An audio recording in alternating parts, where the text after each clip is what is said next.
Bonjour les petits loups, je m'appelle Sandrine et aujourd'hui je vais vous proposer quelques exercices avec un ballon de baudruche à faire à la maison en présence de mon fils Maxime. Parce que le ballon de baudruche, ça fait pas de bruit avec les voisins et en plus ça ne prend pas beaucoup d'espace. Donc là nous sommes dans la chambre de mon fils et nous n'avons pas beaucoup d'espace, donc nous sommes vraiment en situation. Alors le premier exercice, nous allons prendre le ballon avec les deux mains, le lancer en direction du plafond et le rattraper avec les deux mains. On va essayer de le faire une dizaine de fois sans que le ballon ne tombe au sol. Si jamais ça arrive, ce n'est pas grave, on reprend le ballon et on recommence. 1, 2, 3, 4, 5, 6, 7, 8, 9 et 10. Une fois que l'on a réussi, on va passer au deuxième exercice. Nous allons donc faire la même chose, lancer le ballon et le rattraper avec les deux mains. Mais quand il est en l'air, le ballon, on va essayer de taper dans les mains avant de le récupérer. Si on y arrive très bien, eh ben, on va faire un claquement de main et après un deuxième et ensuite un troisième. Démonstration. Je tape, je rattrape. Je tape, je rattrape. Je tape, je rattrape. Voilà, j'y arrive plutôt bien. Donc on va essayer de taper 2 fois dans les mains avant de rattraper le ballon. Et comme ça se passe bien, nous allons essayer de le faire 3 fois. 3. 1, 2, 3. 3. Parfait.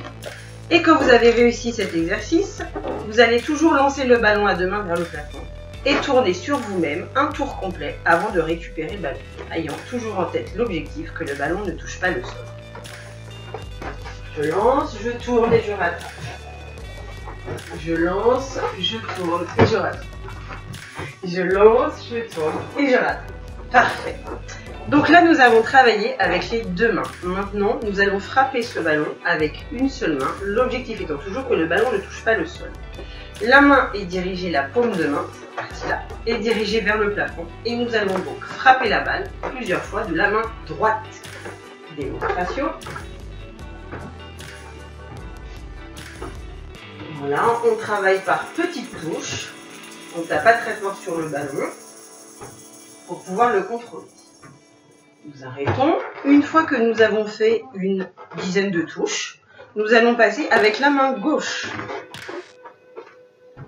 Donc, par petites touches, paume dirigée vers le haut, je frappe mon ballon pour le faire voler. Je vais m'arrêter. Une fois que j'ai réussi, je vais passer maintenant de la main droite à la main gauche, alternativement. Je tape une fois avec la droite, une fois avec la gauche. Toujours le ballon dirigé vers le haut.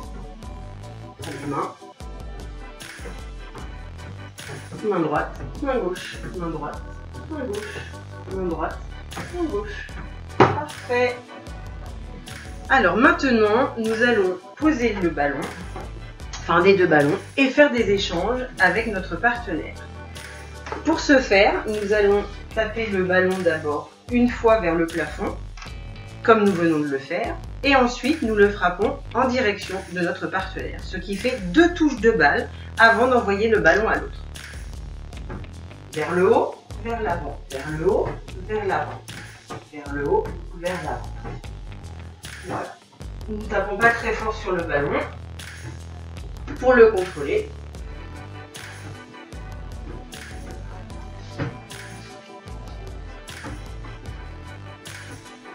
Parfait.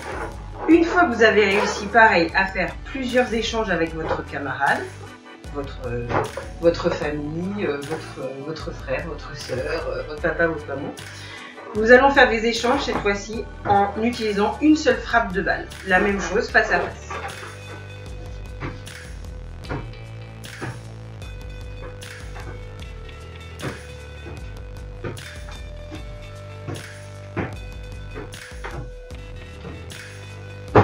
Alors, vous pouvez bien sûr les compter pour essayer d'en faire un maximum. Si le ballon tombe au sol, on revient à 0, on recommence. Et pour terminer l'exercice de frappe, vous pouvez prendre soit des tabourets, soit des chaises, les installer entre vous deux. Voilà, je ne sais pas si vous voyez bien, les deux sont séparés par une corde, donc on peut mettre un élastique, un fil. Et nous allons faire un échange de balles au-dessus du fil, toujours en frappant la balle avec une main.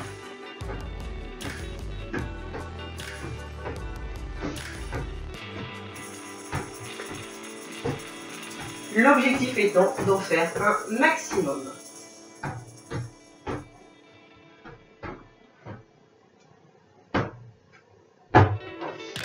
Très bien. Et maintenant, pour terminer, mon fils va vous proposer, a eu l'idée de vous proposer un petit défi. Ce défi étant de conserver le ballon sur un doigt le plus longtemps possible sans que celui-ci ne touche terre. Alors bien sûr, vous pouvez prendre un petit chronomètre, une montre, pour voir qui dans la famille réussit à tenir ce ballon sur le doigt le plus longtemps sans qu'il ne touche le sol. Je vous remercie pour votre attention.